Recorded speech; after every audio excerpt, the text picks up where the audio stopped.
Hello and welcome to the Overly Animated Podcast, where we take animation seriously. We provide fan-oriented and analytic discussions on a variety of animated shows, movies, and anime, currently featuring Steven Universe, Gravity Falls, Miraculous Ladybug, Star Wars Rebels, Ruby, and Adventure Time. I'm Dylan Hysen, and today I'm joined by Delaney Stovall. Yep. Today, Delaney and I will be discussing the latest episode of the English dub of Miraculous Ladybug, Stormy Weather. As always on this podcast, we are only covering the English dub that airs on Nickelodeon. We have not seen any of the subbed version or, the originals. Nor have we seen it in order. Nor have we, well, yes, we have finally seen the first aired episode from, Korea and France. So yeah, this is the third episode we've seen, no spoilers if you're commenting and stuff like that. And if you were just watching the show on Nickelodeon, you are fine. We have not seen the later episodes.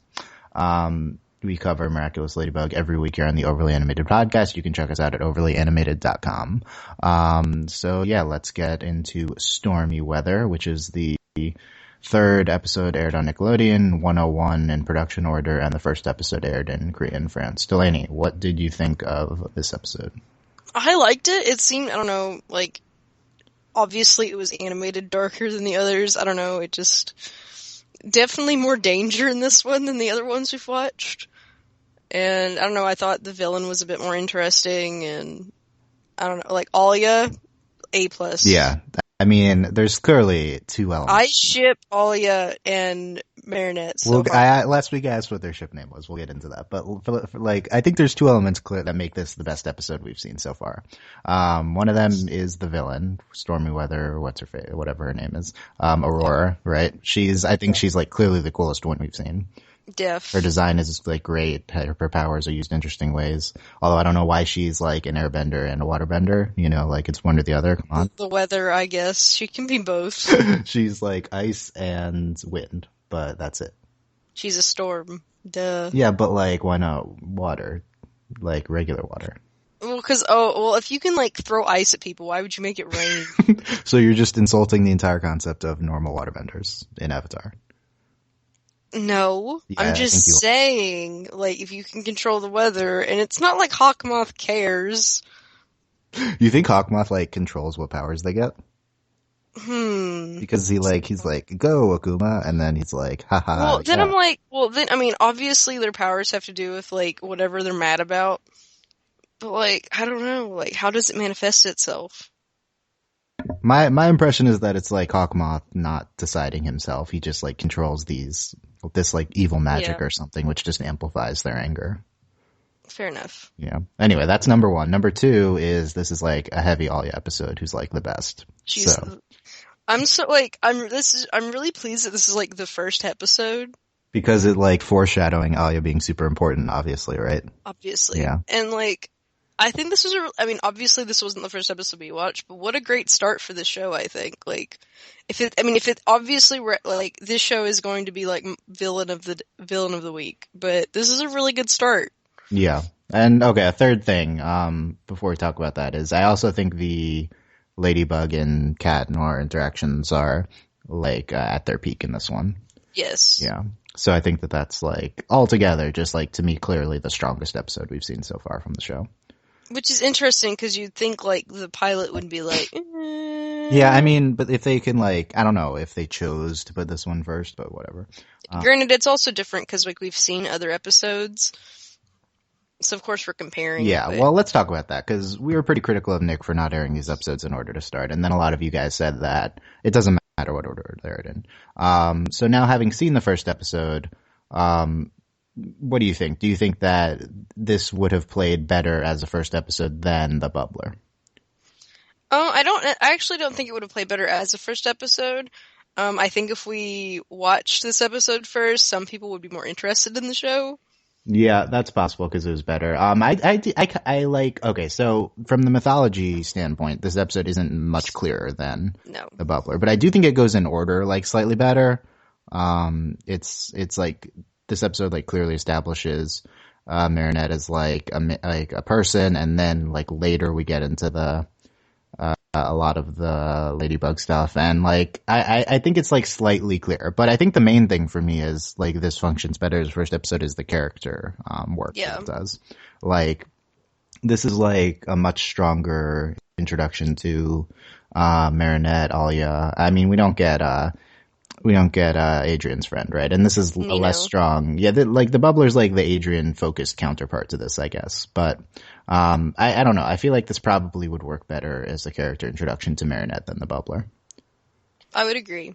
So I am still a little upset that it wasn't first, but not. Granted, I also think the other episode we watched, like the fashion episode, the episode 5, I think that also would have been a good like first episode because that's also good for like Marinette's character. But this is definitely better. But this is, and I don't necessarily think this is as good as like honestly establishing Marinette's character so much as like if we're more settled in the universe with this episode. Like, it doesn't seem to, like, rush through it as much as everything else. Like, we have time with the characters. Yeah, I agree. The pacing is not frenetic like in previous episodes. What do we... Okay, let's go through some of the distinguishing aspects. We're talking about, Aurora, Stormy Weather. What do we... We didn't get the villain right off the bat. Like, I think this is the first time we've actually had a pause between, like, we know, like, obviously we knew she was going to be our villain, but it hadn't happened yet. So we had the babysitting scenes to start, right? Yeah, because usually we have our villain, and then, like, we don't see them for a little bit, and then stuff starts to happen. What this happened was, we met our villain, but she wasn't the villain yet, and then we actually had some stuff happen, like, with Marinette, and then we established her as the villain, which I thought was interesting. Yeah, I think it worked better to just to have the establishing scenes first, I agree. Like, this episode just felt a lot more, like, slower and... Like, I hope there's more episodes like this. Yeah, I agree. So yeah, the Stormy Weather, we have a weather girl voting or American Idol type competition. What do we think of this concept? Much Korean? Much Korean? Maybe, I don't know. I'm not surprised. It's interesting. It is interesting. It's funny. I guess. I don't know. I don't know. Like, I mean, it's just like, out of all these thousands of people, we're down to 2, and it's like, okay. Who would you have voted for? Would you have voted for, Mireille or, I'm not gonna remember their names. I would have voted for Mireille. Why would you have voted for her? Because she didn't do the annoying kawaii thing. That's the only reason I would have voted for Mireille. It's because she didn't do the kawaii thing. I'll let you off the hook on the pronunciation of that, but okay. What is it? Here? So, yeah, I don't know. That's whatever. It's like, I think it's going to be better when the villains are people that we know, but this was like a better establishment than we'd seen before. So, yeah, I think the distinguishing parts are her character design, which is really interesting. And then she has, I don't know, she seems like more of a... Also, it seems like the first villain who actually, like, seems threatening. Yeah, like, flinging cars. Yeah, it's unlike the guy who can control the pigeons. I feel like this was... Yeah. She actually... Like, they were actually in danger. Yeah. Also, like, she wasn't, like, with the other villains, they capture several people. Like, they're all floating away, or actually that is, like, in both of their episodes, they capture several people, and they're in the sky. In this episode, we just have Alia and, I don't remember, I don't know how to say Mana or something, yeah. Yeah. She just has them captured. It focuses more on the characters who we know, right? So it works better, I think, than just having random people being threatened. I think it was a good decision. Okay, so yeah, I think Stormy Weather is a big positive here. Let's talk this babysitting plotline. What do we think of Marinette as a babysitter? What do we think of Mano, the little girl? What do we think of like the conflict prioritizing seeing Adrian versus upholding Marinette is a babysitting terrible obligations? Babysitter. Yeah, why is this a question? Why are we going to go creep on? I mean, I think it's an interesting way to go. Like, cause typically, like, you have, like, I don't know, obviously, like, the show isn't about babysitting, which there are shows that are like, oh, the main character is a babysitter.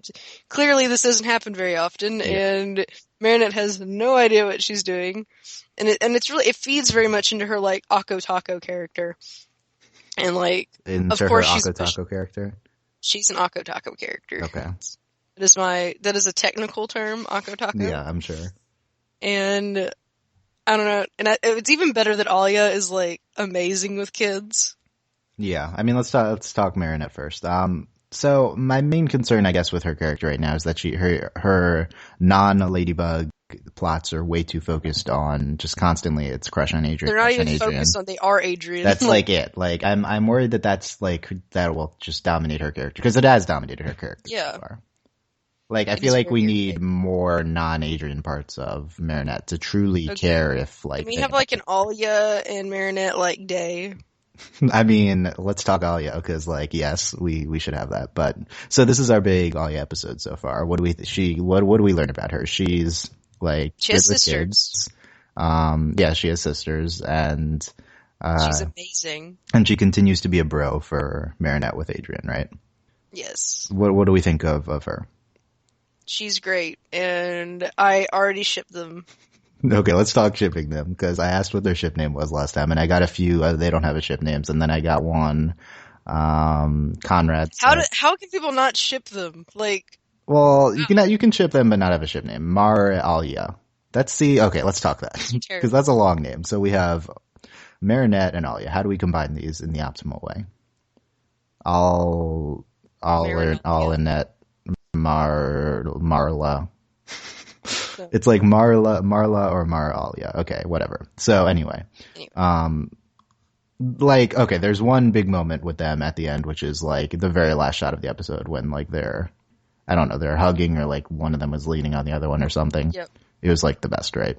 Yep. She had her arms like around her neck. Yeah. And then earlier in the episode, she like, cause she had put, the kid on her shoulders and like, she did like the chin thing, and I was like, "Oh my god!" Describe this in greater detail. Like finger under the chin, like I don't know how to I don't know what the motion for this is. Like she stroked her chin. It was adorable. Adorbs, yeah. So I wonder if people do actually ship this, because this is like a show that's like dominated by one like main romance, right? By the way, I had that same post from Comrade said there's 4 names for the main 2 characters, depending on whether you want to ship them as their superhero form or real life form, which I feel like is not a thing. Like, apparently. Well, I feel like I could ship them as superheroes, but not as like who they are. Really? And yes. Do you like their interactions better as superheroes? Well, obviously, like, I mean, they're more confident. This episode is like much clearer on establishing that it's Adrian who's interested in her as a superhero, right? Yeah. Like just clearly, like we have the big moments, like him kissing her hand and her pulling it away. We have what else? We have some other stuff too. By the way, there's like so many puns in this one. It's absurd, and my dad laughed at every single one of them, and I was like, really? Is this necessary? That seems pretty typical. And then apparently my dad's interested in it now because he was asking me questions, and I was like, oh man. That's good. Yeah, watching Bucky now. And then I was like, I can't even answer your questions because I don't know. Yeah. Ariana on YouTube commented, I don't like the English version much. The script is cheesy and the voices are childish. So I'm wondering, based on that comment, if the Korean and French versions have as many puns. Like, I definitely want to go back and watch, like, this episode. I definitely, I think I said this last time, is that I think we should, I don't know if after every episode or if, like, after we finish, like, the American season, we should watch I'm probably just going to watch, like, this episode specifically. I think that'll tell us a lot, like, if we watch this in French or Korean, yeah. And I guess we could do, like, an alternate podcast if we wanted to do it. Yeah, I mean, I don't know what we're going to get out of watching the episode, like talking about the same episode again, but we could have a differences podcast or something. Yeah. Yeah, I think that they're okay. I wonder how the dialogue is without them, because it's a little bland at times, right? So insert puns, I guess, like that's the theory. It's going to make it interesting. Not that bland, another word would be general. Like less. Well, then my question is if it's like, because typically where we have issues like this is like issues with translation, but my thing here is if it did they actually like change the dialogue completely for it to fit like Nickelodeon or like what? I'm just like, a lot of times if you make a pun in a language, obviously it's like completely different, but you can try to make a similar pun in a new language, right? That's a lot of time what translations try to do. I'm sure even if they're inserting puns that weren't there originally, they're still maintaining the original dialogue. Yeah, I just don't know how it could be like more childish. If that makes sense. Like, yeah, because like I don't I can't see like. I mean, if you remove the puns, I think it's less childish. I could see that. Well, yeah. Yeah. So I don't know. It was we had a lot of them. I think they work well with them and superhero form because it highlights the increased confidence that they have around each other. Well, it fits like Cat Noir, like he's the main one making the puns. So. No, she does She does cat puns a lot.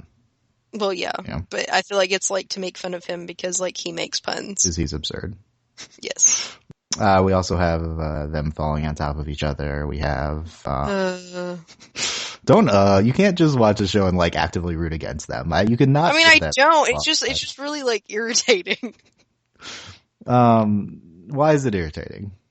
Well, it's like because we have like this weird dynamic where it's like he likes her when they're superheroes, and then like when they're not superheroes, he doesn't even know she exists. You're already tired of the dynamic.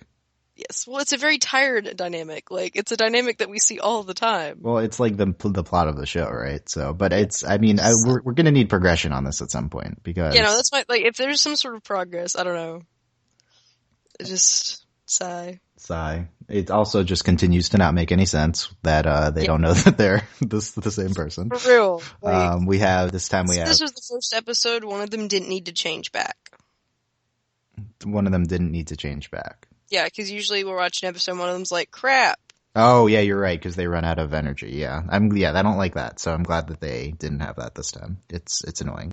I like it. I think it's important. Why is it important? Well, because, like, I don't know, and, I mean, I'm not gonna say it makes it more realistic, because, like, hello. But, I mean, I'm gonna continue to compare this show to Power Rangers, and When did you originally compare this to Power Rangers? What? I did. When? Dylan, the first podcast, that's too repeatedly. long ago. I don't remember. Dylan, you don't remember ever. Okay, keep going. Like, oh my god. Okay, what was my point? So in Power Rangers, a lot like they have to change back to like deal with some sort of like not important thing that's going on that's not Power Ranger related, that happens in this show. But then I also like having like the forced change back. Because then, like, we get to, like, I don't know, it's a neat thing. Because a lot of times with superheroes, like, they're always their superhero. Like, for example, if you watch the Green Lantern, he's always the Green Lantern. And then, that kind of stuff. So, like, I don't know, I like having the force change back. Because, there's a sense of urgency and, like, they have to do different things. Also, like, I feel like at some point, it's going to be how they find out they're each other. Like, yeah, I agree with that. And I can buy the sense of urgency. I will say that, like, you don't need it every episode, though. Well, no, not every episode. So I'm glad to not see it again, because we saw it in the first two. Like, I feel like, I'm glad that they've done it, like, the last two episodes, because, like, establishing this is a thing that happens, because they need to do it enough so that, like, if it happens in, like, a really, really inconvenient time, that you're not just like, oh my god, really, right now? But, so if they do it enough, like, if it happens, does that make sense? Like, it's because you can't just have something like this and only throw it out, like, at really important times. Mm-hmm. I don't want them to overuse it, because that's going to get irritating real quick, but, you know, having it here and there in, like, not as like, perilous situations, but so that we get used to, like, this idea that, like, this happens, and it happens kind of frequently, you know, that they're like, oh crap, we have to plan around this. And then so eventually when it happens, and that's how they reveal themselves to each other, like... Okay, I agree. Like, half the episodes were good, if it's in. Okay. There's the conclusion. The other them moment that I was looking for was summer vacation is over, said her, and then Adrian was like, already, but I look so good in a swimsuit, and she's like, a catsuit will do. That catsuit will do. You were not into their floaty moments this time? I mean, their banter was better, I think, in this episode, but there was just more of it. I don't know, like... It wasn't. I mean, it was fine. Why do they like the other version of them, but not the other version? If that makes sense. Why does Marinette like Adrian, but not Cat Noir? I don't know. Well, I mean, like, Cat Noir is, like, considerably more annoying than Adrian. Okay, that like, one. Cat Noir is irritating. What about why does Adrian like Ladybug? Well, we've talked about it. Marinette's an Akko Taco, and when she becomes Ladybug, she's not an Akko Taco. So, okay, that kind of makes sense. I don't know if I like that, though, like, as a dynamic, but, like, because I don't know what that's like telling kids, or, like, what that means, I don't know if that means anything, but yeah. So we had, this is probably our biggest, Adrianette episode. / Maricat / Ladrian / Lady Noir. These are terrible ship names. We need, yeah, I'm all for ship names that don't just combine the things, but I think it's probably too established. I mean, not everyone can have the best ship names like Ruby, Yeah, but, you know, it's okay. So, that's our shipping check-in, that big week for our two leads, and then also a big week for Alia and Marinette, I would say. I mean, if even if not, like, Bro TP's fine, like, they're the bomb. I figured out who's gonna find out first about each of them, by the way. It's gonna be Alia finds out first about her. Oh yeah, no, I could have told you that. Duh. And then it's gonna be like, they're gonna have like a whole episode about that. And well, I want to know if, like, I don't know if is there a way that Alia, like, already knows, but she's just not gonna say anything until, like... I mean, how would she not know? She's, like, too smart for that, come on. Yeah, because my thing's, like, I feel like Alia knows, and then, like, something will happen, and then she'll say it, and she'll be like, what? And I'll be like, duh, I'm not an idiot, Marinette. You're not exactly subtle, like, that'd be amazing. Yeah, apologies, I forgot the biggest shipping moment, this episode, which was, Marinette going on this, like, fantasy of I'll pass by and then we'll get a smoothie and then we'll be married and we'll have 2, maybe 3 kids, and like they named their kids on the screen, like, which you should not do when you have shippers, like that's not a good nope. Emma Louis Hugo, yeah, I think that was it. Yep. So and then a cat note, not a cat, which I thought that was funny. Yeah, that was good. But I think that this means if your Ladybug and Cat Noir fic, like, has them with kids of any other name, that it's not canon now, so. Basically. That's what that means. Yeah, I think I'm a little worried that, she's gonna keep doing this over the top, crush on Also, they established their kids' names in the first episode. Just talk about that. That is pretty good. Like, I like that as, like, a subversion of all this, like, the show is like, just the most absurd entry into this, it's great. This, like, dumb romance shipping thing, right? So if you having the kid names in the first episode, that's pretty great. So yeah, just know if you're writing your fic about this, those are the kids' names, and it has to be that way. I don't know. I feel like I'm less anti the two of them than you are. I mean, I'm not, like, I really don't care, like, cause, like, it's inevitable, but I don't know, like. I mean, do we think that there's any chance of any sort of Alia and Marinette thing? I mean, I feel like their relationship is just awesome. Like, they just have a great It's already great, though, right? So yeah, it's true facts. I mean, I really, really, really doubt it. And then I have a really, really bad feeling that they're going to try and ship Alia and Nino. I'm going to be like, no, stop. We've seen Nino, like, once, so I need more Nino to understand. I know, but I'm concerned. What do we think of Alia? Like, what's going on with her? See, I don't, like, she's just very great, and she just shows up to be awesome, and I'm like, are we gonna have a problem? If she's gonna be a villain, I'm gonna cry. Yeah. Like, I'm gonna be really upset. Yeah. And, like, I don't even know how I'm gonna deal with that. You have to deal with it somehow. It's like, I don't know. Is it unrealistic for her to just be so, like, completely uninterested and unflustered by any Adrian situation, and, like, always like, oh, you know, Marinette, though, you know, because that's all we've seen from her so far. Well, I thought that was awesome. Like, that was another thing we need to talk about, because I was like, oh my god, you're the best friend ever. She's, like, just constantly the biggest bro, right? Yeah, and is anyone that much of a bro? I think it is realistic, because, like, I don't think she's interested in Adrian, and, like, hello, there is a girl code. Like, girl code is real. And I don't know, like, I really enjoy this, because, like, a lot of times you watch a show like this and you have, like, and, like, you'll have some stupid conflict between, like, the best friends over a boy, and I enjoy the subversion of that. I agree with that. It's just weird seeing Marinette just so fawning and Alia so not caring, right? I mean, it gets on my nerves simply because, like, that's a really tired thing. Yeah, it's like, if he's that special, like, why is, it's like, one way or the other, right? you know. And honestly, half the time Adrian doesn't even talk. Yeah, no, he was pretty quiet this episode, yeah. He doesn't speak.